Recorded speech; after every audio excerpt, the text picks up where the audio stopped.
Dako naman tayo mga kamatyas sa katatapos lang na ASEAN Esports Chess Championship na ginanap sa Bangkok, Thailand na kung saan ang world number 1 na si Magnus Carlsen pagkatapos po ng kanyang tournament sa Norway, lipad naman dito sa Asia para lumaro. Invited guest siya Napalaro siya dito sa Esports Cup na ito. At napakaswerte po ng ating representative, ang ating pambato ng Pilipinas na pinadala doon na si International Master John Emmanuel Garcia. Bakit po swerte? Bukod sa nakita niya ng personal si world number 1, nakagrupo pa niya sa qualifying naman papunta sa quarterfinal round. Nakalaban niya si Magnus. Kung ako yon, nako, jackpot na kahit anong mangyari, makalaban mo lang si Magnus At ang maganda nito, sa Group A qualifying mga kamatyas, na top 2 ang kukunin for 6 players, 5 players sila mga kamatyas. Pang number 3 si IM Garcia. Hindi man pinalad sa top 2 pero tabla siya kay world number 1 Magnus sa last round ng qualifying round. Kung nanalo, naku, ang ganda sana, top 2 mga kamatyas, pero tabla kay world number 1. Naman. Panoorin nyo po sa YouTube channel niya yung kanyang analysis against Magnus. Ayan, di ko na po inanalyze kasi naisip ko content creator din siya. Naisip ko na gumagawa rin po siya, nag-i-stream din yun So ipaubayan na natin sa kanya. Okay, panoorin natin. Mas ramdam niya yon, siya mismo naglaro doon mga kamatyas At ang maganda nito, maraming salamat sa iyo IM Jem. Kausap ko siya real time during that tournament. Pagkatapos ng round may pahinga. Jem, kamusta? Ka-chatmate lang. Nakakatuwa. Maraming salamat sa iyong panahon IM Jem And more blessings to you. Ayan. At talo na kagad tayo sa quarterfinal round mga kamatyas na kung saan ang nakalaban ni Magnus ay ang pambato ng Singapore na si Tin Jing Yao. Nakapasok din sa qualifying round. At bago yan, iwanan ko muna kayo ng puzzle atid sa atin ng Internet Chess Club mga kamatyas. Bago na naman tong puzzle na to, kaka-update lang kanina. It's white to play. Ano kaya sa palagay nyo ang pinakamagandang gagawin dito ng white na sa ayaw at sa gusto ng black, taob talaga ang mga pyesa? Iyon, taob talaga. Paki-comment down below po ang inyong mga kasagutan. Suportan nyo na po sa video na ito mga kamatyas. Ang bawat komento nyo, malaking pag-promote sa mga video na kagaya nito. Okay, yung komento po kasi nakakatulong sa algorithm para ma-promote ang video. Maraming salamat po mga kamatyas At sa mga wala pang Internet Chess Club application, downloadable lang po sa Play Store at App Store. At madali lang po gumawa ng account. Magagamit nyo na pang training. Sa unang laban ni world number 1 sa knockout stage quarterfinal, black dito si Tin Jing Yao, ang number 1 player ng Singapore. Tinirahan niya ng B3. Bent Larsen gagad, pangligaw, no? Hindi siya highly theoretical bookline talaga nakiramdam si Magnus. Sa isip niya, tirahan ko to ng kanya-kanyang diskarte muna na pattern. Yung hindi masyadong gamit na gamit na opening. Ayun, double fianchetto system ang ginamit. Knight F6 develop, Bishop G2, H6. Pagka gumanyan po mga kamatyas, ibig sabihin, gustong itakas ang Bishop. Ramdam dito ni Tin Jing Yao na baka mamaya tirahan siya ng Knight H4 at yung Bishop mapupwersang ma-exchange sa Knight. Kaya kung gagano Knight H4, yung useless na po kasi may tataguan Okay po? Kaya ginawa ni Magnus nag D3 na lang para maputol naman ang power ng diagonal na yan at nag Bishop E7, castling, at nag Knight C3. Ayun. Dito po kung mapapansin nyo, bakit ko nilagyan ng arrow? Ang normal po kasi dito, Knight B D2. Yan ang palagian. Para ma-maintain na bukas ang Bishop diagonal. Pero dito nag Knight C3. By mekos-mekos, halo-halo. Hindi talaga mapaghahandaan si Magnus sa opening talaga. Ang hirap hulihin. At umalis na po si Tin Jing Yao dyan at baka mamaya tamaan pa ng E4, Knight H4, nag-Knight dito naman. Ayun, bad move po ang binigay na tira dito. Or simbolo, bad move. Ayaw ni Stockfish Computer. Ang gusto po ng computer ay yung talagang linya na top of the line, E4. Yan talaga po ang theory dyan. Na kapag kinapture yan, yung knight papasok sa E5. Na hindi basta-basta pwede makakapture sa D3 dahil yung B7 mabibitin mga kamatyas. Tagos ang atake sa tore pag nakuha. Imagine niyo po, Bishop takes B7. Ang sama ng mangyayari sa black. Okay? Kaya yan ang old line na gusto ng computer, kumbaga napatunayan niya na okay yun, aprobado. Pero itong tira ni Magnus, yun lang. Baka kinapanan niya to eh. Pakiramdam ko lang baka kinapanan niya eh. Ang idea po is mag-E4. Ayan. Nag-Knight BD7, lumabas naman po ang new move, novelty. Kasi ang old line dito, sorry po mga kamatsas, hindi pa pala novelty. Sorry. Oo, kala ko novelty na eh. Knight BD7, meron pa nakalagay pa sa libro. E4, yan ang novelty. Yan ang bago, ibig sabihin ng novelty po. Bago, hindi pa nakatala sa Masters Game Database. Kasi ang old line na tinira ng Master dito, Knight E5. May tumira na niyan. Pero ito pong kain sa E4, bago ni Tinjing Yao. D takes E4, nag-E5.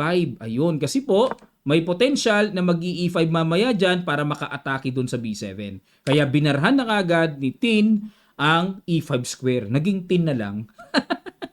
Para tipid. Nag-Queen E2, develop lang at yung mga tore ilalatag na yan. Lalagay sa D1. Nag-C6, yan, gusto ko yung C6 na yan, no? To protect the D5, the B5 square. Nag-A4 naman. Bakit nag-A4? Para mag-A5 si Magnus. Kakain muna siya ng space sa queenside, agad na pinigilan ni Tinjing Yao.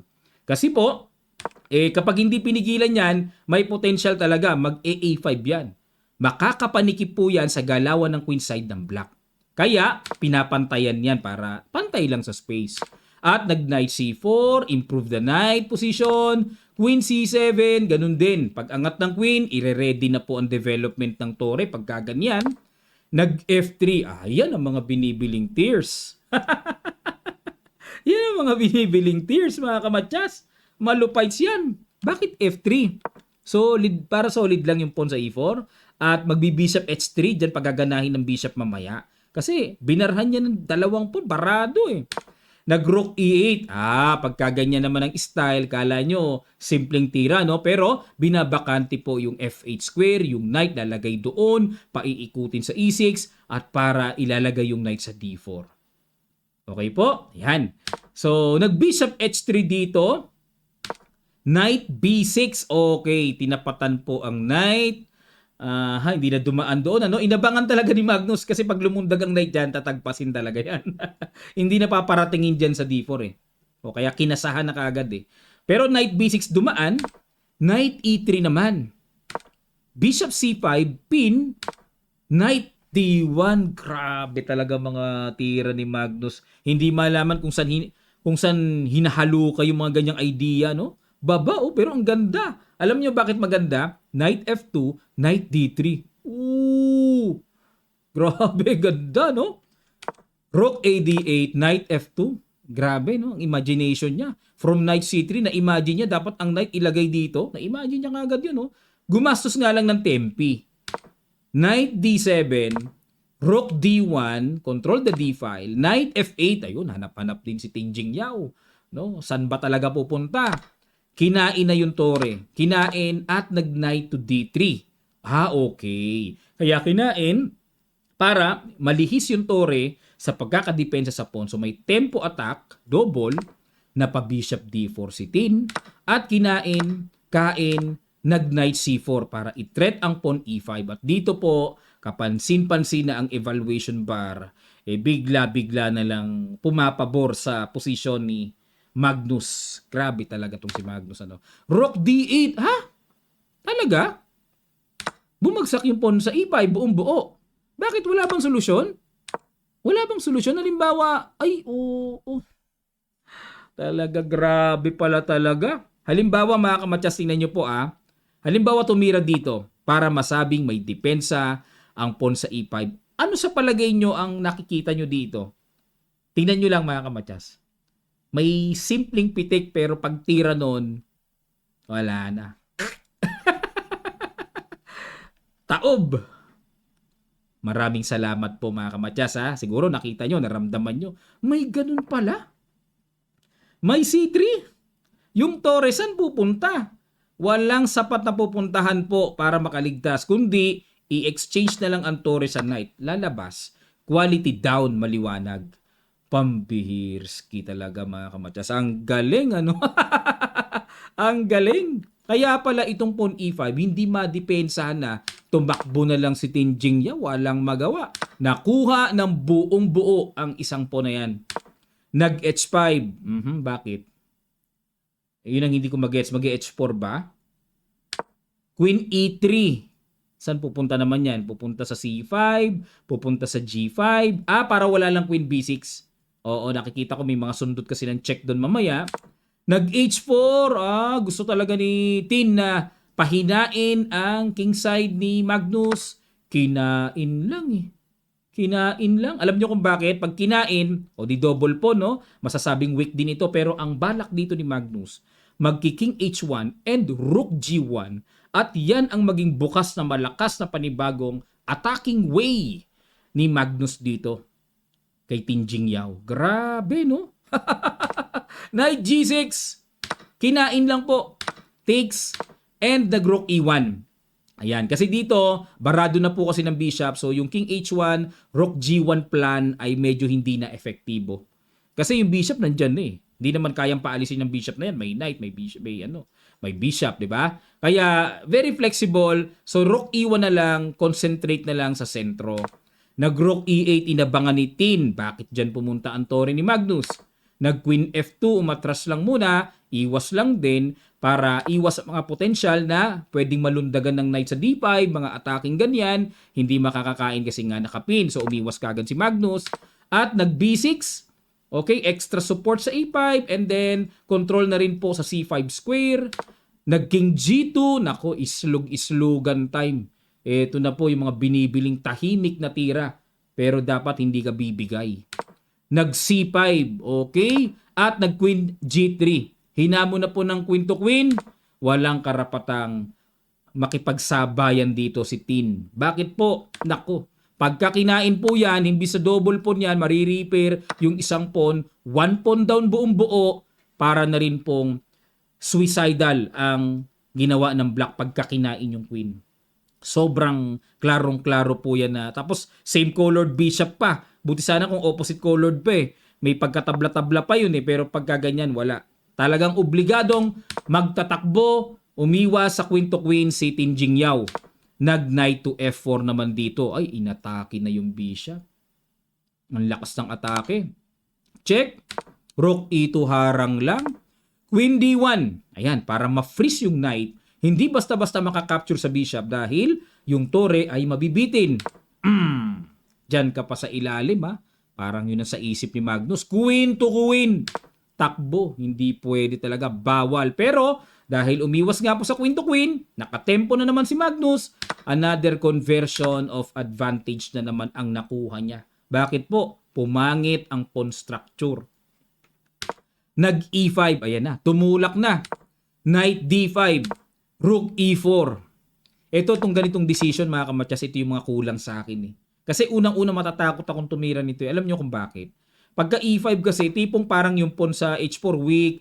Pag lundag ng knight dyan, parang may mga butas F4. Yan ang lamang si Magnus sa mga pangkaraniwang player lang mga kamatyas. Yung mga ganyan no, baliwala sa kanya eh. May Rook E4 kasi siya eh. Yun no, yun ang mga binibili dyan eh. O, nag-Queen B2. Tiniret ang pawn sa C2. Nag-Queen D2, depensa lang. Threat pa yung knight. Wala pang lundag doon. Ibig sabihin yung E5, sakto talaga mga kamatyas. At nag-knight B4. Okay? Dagdag atake sa pawn C2. Pero dito mga kamatyas, may tanong ako. Bakit hindi kinapture yung pawn sa E5? Pag capture dyan, depensado din naman yung knight sa E5 kasi may tore Ay, oo, yun ang hindi ko na naman napansin. Boom! Sarap mag-chess pagka ganito. Check, tas kain yung knight. Di mapupuwersa na lang kumapture dito. Kung kakapture dyan, maganda-ganda pa. Kaso dito po kakapture, mas masakit. Bakit po? Laglag ang tore nakapin. Kumain man isa dito, pag angat wala nang kasunod, paano pa ililigtas ang tore? Malungkot. Nilalagnat ang tore. Ika nga. Okay, balik tayo. Kaya pala na pa knight B4 si Tin para kumounter dyan sa pawn C2 at nag-F4 lang. Naku po naman, no? Grabe mga veteran na realization, veterano talaga.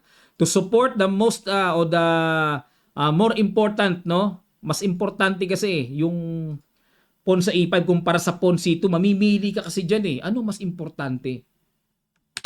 Kinain, binigay na nyo. Takes, o bishop D7. Naku po, oo nga, may natanaw pala siya. Then, may ganun, may E6. Rook E7, bishop B5, knight D4, bishop C4 check, king F8, at nag-king H3. Nako, Tin Jingyaw. Magnus sa endgame. Nako po, grabe. Magnus na yan pagdating sa endgame. King G4, King G5, yan po ang threat. Napakahusay pa niya ni Magnus sa endgame. Ano? Nag-rook B7, King G4, B5. Magaling din po si Tin. Talagang ginagawa niya lahat ng paraan para maka-counter. Tama naman po yung break ng B5 kasi na-identify niya the only way to counter is to attack the weak B3 pawn. Kailangan ma-pressure niya yan eh. Kinain, knight takes. Pinagkakaina takes and then rook C4. Sinimplihan na lang ni Magnus ng mga bagay-bagay na malinis sa rook and pawn. Kinain, kain, push, rook A5, rook behind pass pawn as principle palagi, no? Sa pag-control ng pass pawn ng kalaban sa pamamagitan ng tore, rook behind pass pawn. So, nakatulak man pero nasa likod eh. Hindi na mapoprogress yan, mahirap yan. Nag-king G6, threatening to capture the pawn. Nag-rook F3, nag-abang naman si Tin na kapag kinain yon, may pingas din, may bawi din sa F4, at nag-rook A6. Ayun po. Inuunti-unti nililingkis dito ang position ni Tin Jingyaw. Nag-rook F2. Nako. Salbahis kitong rook F2. Alam nyo kung bakit naging salbahe? Huwag mong patirahin ng puti dito. Itira mo lang ang black. Rook G2. Matchas, grabe. Masakit na pagkamatchas. O mapapakanta ka ng napakasakit, Kuya Eddie. Ayun, no? May rook G2. Kaso, hindi nagustuhan ng computer. Maganda nga ang tira mo, pero hindi best. Bakit stockfish? Ano ba dapat ang tira niya? Dapat rook H3 na lang. Okay pa. Ayun. Okay pa pero ang taas ng evaluation bar. Okay, balik tayo. Oo, may kakulitan si stockfish. Ano? Rook F2. At nag-rook takes A3. Ayun, piningas muna ni Magnus yung pawn. Kinain, kasi kung check po dito mga kamatyas may pangharang. Baka akala nyo matyas may pangharang si Magnus. Kaya ginawa dito ni Tin, kinain na lang niya yung pawn sa H2 muna. And, eto na po ang next. Rook G2, talagang mamatyasin na si Magnus dyan. Pero chumek ng gulo. Check ulit. At saka po kinapture. Kinapture yung pawn sa H4. Rook F7 check. Ay, grabe. Napakasimple ng endgame. Para lang kumain ng isang platitong mani si Magnus. Check muna, good move. O kasi kung titira doon, kakainin yung pawn with check tempo pa eh. Kaya na pa king E8, E6 lang. Samantalang yung rook ay nadidepensa na yung pawn. Yung pawn sa G7, anytime pwedeng makapture yan. Chumek muna. Uy, para may counter dito. King F5 lang. Chumek ulit. King E4 lang. Nag G6 para iligtas yung pawn na nakahang. Pero nag rook G7, hinabol ng atake. Nag rook H6, dinipensahan muna. Nakapasok naman ng king kasi nga nawala yung bakod. Di naman pwedeng basta-basta ibibigay lang yung pawn. Nag king F8, rook A7, chumek ulit, at nag king to D6. Wala na. Pagka ganito po, check na, angat, E7, tapos na laban. Kasi hindi na mapipigilan yung pag-promote eh. Nag rook H1, di wala na. Check. Yun. Chumek man, wala na, lalapit na lang yan. Check, lapit. Niresign na po dito ni Tin. Grabe! Kasi po pagka chinek yan, lalapit na lang eh. Check, ganun. Obligado, balikan na yung pawn. Wala na, talo na. Sa kanila, sinusuko na yan mga kamatyas. No bearing na yan. Nanalo sa game 1 mga kamatyas. Yung game number 2, ba kailangan makabawi ang number 1 at pride ng Singapore? Hindi papayag yan. Di ba? Tingnan natin ang game number 2. White naman dito si Tin at nag D4. Knight F6 si Magnus, C4, E6, Knight C3. Pinasok naman ang Nimso Indian Defense Battle. Nag-E3 lang. Ayan, ito. Common ito. Tira ni Wesley yan. Paborito ni Wesley yan against Nimso. Nag-B6 lang. O, simple lang si Magnus. I-develop lang ang bishop. Knight GE2 para pagkakinain mamaya yung knight, useless na lang din kasi may knight pong nakaabang, hindi naman madodouble pawn. Kaya yun po yung purpose ng knight GE2 eh. Knight E4. Naku naman, grabe namang ang bilis naman tumakbo ng knight ni Magnus. Tiniret kagad ang knight sa C3. F3. Kinain. Kain ng pawn. O di dun din na uwi. Double pawn din. Saka inuwian. Bishop E7. E4. Knight C6. Ayan. Pagka ganyan po na inuna yung knight, ang plano po niya lulundag yan sa A5 para kuntiryahing atakihin ang pawn sa C4. Yan po ang pinaka-target pagka ganyan. Knight G3. Inunahan na kagad ng depensa. Pero nag-H5 naman. Grabe talaga. Mekus-mekus. Halo-halo. Ano? Minimix-mix dito ni Magnus sa mga ideas. Pero bookline pa yung H5. Ang idea po niyan ay to disturb the knight. Mag-H4 yan, tatakbo na naman yung knight. May istorbo eh. Nag-Bishop D3 develop. H4. Knight F1 babalang. E5. Ayun. Yan ang mga binibiling tira na naman dyan. Ang ganda ng E5. Oo, ganda. Bishop E3. Bakit kamo maganda ang E5 mga kamatyas? At bakit na pa Bishop E3 lang si Tin at minentain niya lang ang pawn sa D4? Kasi po ganito mga kamatyas. Pag nag-push kasi ng D5 yan, magna-knight A5. Yun pa rin ang goal. Pasok pa rin. Magbi-bishop A6 later on to attack the E2, the C4, tapos magku-queen E2. Ayan, kaya ako nasabing E2 eh. Kasi na-advance sa isip ko yung queen, pupunta yan sa E2 para doblehin ang suporta sa C4.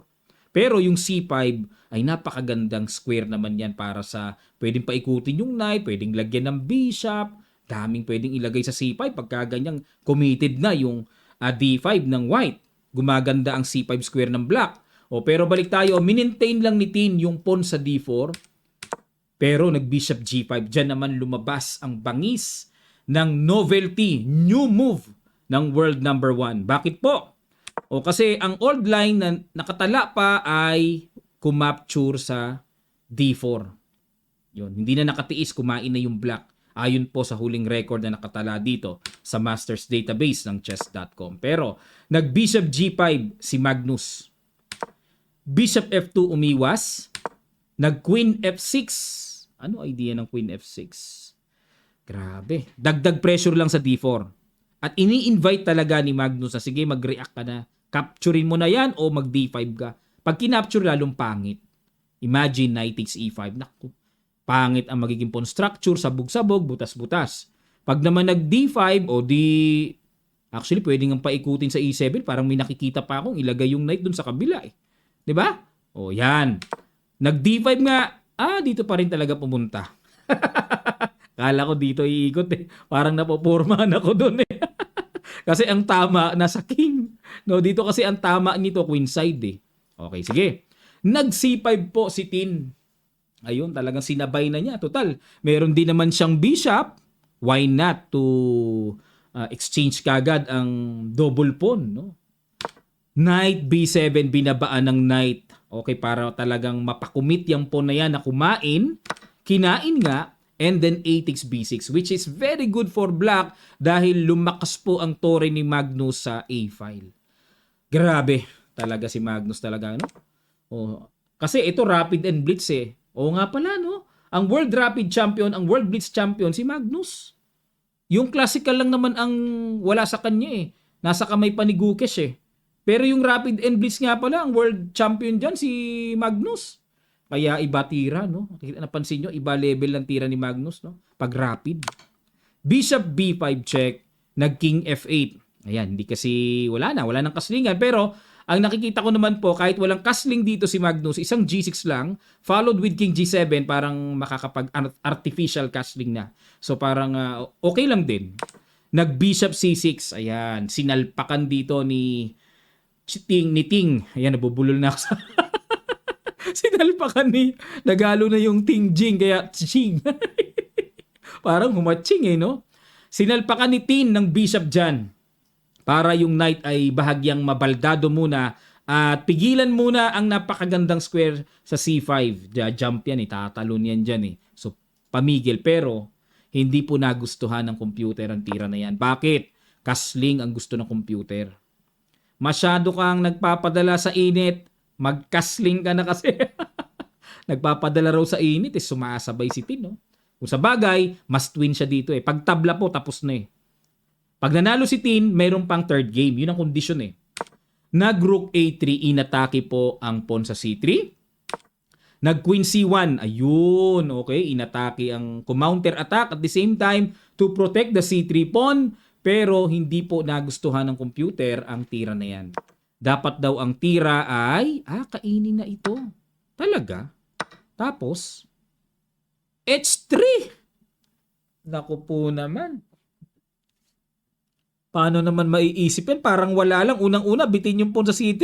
Masakit sa atin yan sa human side. Iba talaga ang robot sa tao. O halimbawa, kainin to. Ano ba laman? Gaganon. Tapos pag halimbawa, tumakbo ulit, sabay queen C1. May double. May double pala. Oo nga, no? Oo nga. Lalim naman kasi. Lalim. Balik tayo. O kaya na pa queen C1 kasi natural response yan ng nerve natin na depensahan yung inaatake sa atin. O yun nga lang, ang masagwa nito nakapin yung knight. Pansin nyo. Binabaan ni Magnus, rook A7 lumanding pero mas mainam daw ay ayun naman ang talaga tinan nyo mga kamatyas para dagdag pundasyon sa ating mga attacking patterns. Yan ang binibili. H3 pala, may ganyan na pala. Brilliant yan Pag kinain yung rook na libre, kakain doon. Mapapasipol ka talaga. Pag kinain yan, may kain doon. So, bitin yun. Grabe, no? Ano ba gagawin? Halimbawa pumunta dito. May bishop D2 check. Lalim naman nun. Pag kinain kasi may kain doon. Ayun. Pagka dito naman pumunta, queen D3, matchas naman. Di ko nakita. Ang lapit-lapit. Di ko pa nakikita. Di ko nakita yung queen D3, may matchas na pala. Pag nag-castling, hindi pa ako kontento mga kamatchas. Pasensya na po Gaganon. O di threatening matchas. Ay, oo nga pala. Oo nga pala. Knight D1, force move. Grabe. Walang depensa. Walang depensa dong. Ayun, may ganun. Kakainin yung... Paano kung gumanon? Sige pamigay na natin tong knight na yan. Kakainin pa rin. Sabay may ganun pa rin. Hingal kalabaw ang aabutin. Hingal talaga sa dami ng pasakit na ginagawa ng black. Maraming pasakit at sipayo. Lalim ng Tagalog. Grabe yung H3 Yun ang mga yan ang mga beyond the world number 1. O balik tayo mga kamatyas. Wala, may nerve, tao pa rin. Naparook A7 si Magnus. Kinain na po yung bishop. Ano bang time control? Mahaba pa naman. Ba't kaya ganun? Nagkakaikisan na. Dapat daw po ang tira dito is king E2. Aray ko po, natira yan. Or, second move yung bishop takes B7, nasa computer pa rin pala. Pero pagkain, bakit naman Torre ang pinangkain? Di ba pwedeng bishop? Torre. O sige. Okay pa rin. Babalik din naman sa A7 Gusto lang ni Magnus i-maintain yung kanyang bishop dyan. Nag-H3. Ayun, para wala na pong H3. Mag-H3 kasi yan. Hihina yung F3. Nag-Rook A7. Sabi ko na, babalik lang din naman Nag-castling niya. Para yung king makatago na. Yung Torre ma-activate na. Pero, ang tamang tira daw po is A4. Okay, A4 diretso na tayo sa castling. Kaya po naging bad move yan. Dahil bad move din ang tinira. Hindi po dapat daw ang tira ito. Ito nga yung nakita ko. Ayan, nakita ko na yan. May bishop takes dyan.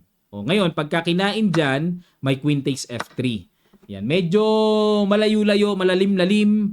Pero pag nakain ito, tapos may nakikita kong rook H6, rook G6, yung mga ganun ba. Medyo malayo-layo lang pero positional concept wise halimbawa mag queen D1 na ganon o queen takes H3 o pagka gumanon Takes. Okay, bagamat na dito ay dihado sa pyesa ang black, pero ang dami naman pong pawns. Weak pa yon. May king e7, may rook a8. Ang daming maaatake. Babagsak yung mga pawns eh. Tapos may nakikita pa akong g6 f5. Malalim nga lang po mga kamatyas. Balik tayo. So ginawa dito ni Magnus ay nag-bishop f4, nag-c4. G6, pupunta na yung king sa G7. A4, okay, para may pambasag mamaya. King G7, so parang nakapag-castling na po. Tawag natin dyan, artificial castling.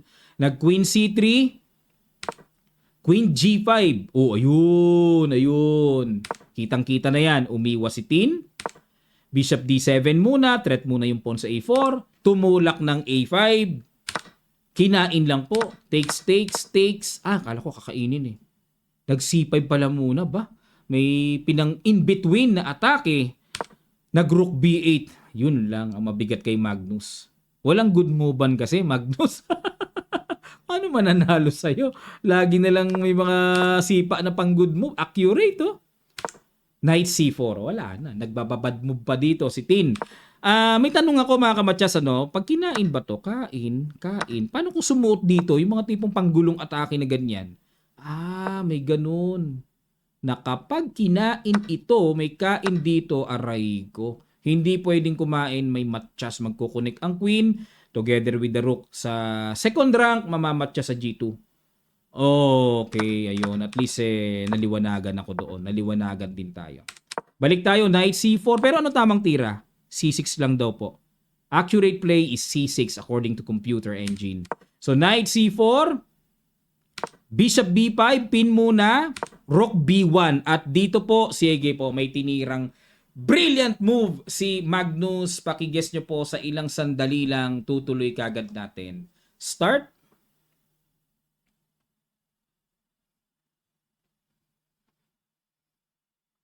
Maraming salamat po mga kamatyas. What a brilliant shot by Magnus. Kinain lang. Gracious. Di man lang natinag na yung tore niya. Nakapin. Kinain lang din. May baba doon. Threatening matchas. Ano solution dyan? G4 na lang. No solution eh. Grabe oh. Hanip talaga. N-pasan capture. Naku po. Threat ang bishop. Nag-Queen E1. Yan yung mga last breath of survival. So, nag-Queen E1, mga huling hininga, kung tawagin. Nag-G2 check. Nag-King G1. And another brilliant shot. Kindly guess, mga kababayan, mga kamatyas. Sige po, another very good shot of puzzle ito. Sa ilang sandali lang, tutuloy kagad natin. Start.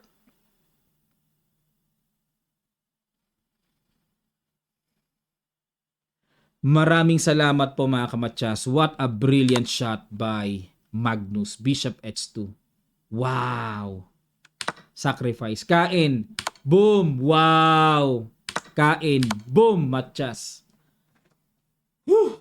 Tapos ang number 1 player ng Singapore. Ito pong si Tin Jingyao. Nakakagit-gitan kong kalaro to sa liches eh. Sa bullet.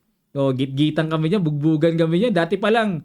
Tingin ko IM pa lang siya dati no, nagbubugbugan na kami sa liches nito eh. Hanggang sa nag-GM na siya, ayun, nagbubugbugan pa rin kami. Sa Blitz, sa Bullet, lagi kami nagkakaharap niyan sa liches. Liches nga lang ang tambayan niya, hindi chess.com mga kamatyas. Okay. So, yan po ang quarterfinals, no? Mahaba na po yung ating nilakbay ngayon sa video na ito. Susunod po natin yung naging laro match ni Magnus naman sa semifinal round, which is ang nakalaban niya doon ay si Lek Wang Liem ng Vietnam. Ayan. Okay, mabigat yun. Kapulutan natin ang aral. Katasin natin, pigain natin yung ating makukuhang kaalaman sa ikadadagdag po ng ating minamahal na laro, ang aheadress. Maraming salamat po mga kamatyas. At kita-kita po bukas sa mga taga Hong Kong na mga followers natin, subscribers natin. Hong Kong kami bukas. Dating kami ng tanghali. Then night activities sa gabi. May meet up sila Magnus sa mga fans. Ayun, nandun po kaming mga media. So makikita na kagad namin ang WR Chess Team doon together with Wesley. So, woo! Wes, magkikita na tayo! Magkakausap na uli. So yan po, looking forward mga kamatsas. Maraming salamat po sa inyong palagi ang pagsuporta. Sana po lagi po kayong manood sa ating mga videos. Tapusin nyo po yung mga ads. Kahit isang ads lang na pumasada, yun lang. Yung iba, i-skip nyo na. Malaking tulong na po yan sa atin. At nako, pagkagantong abroad-abroad ang usapan, malaki po ang gastusin dito.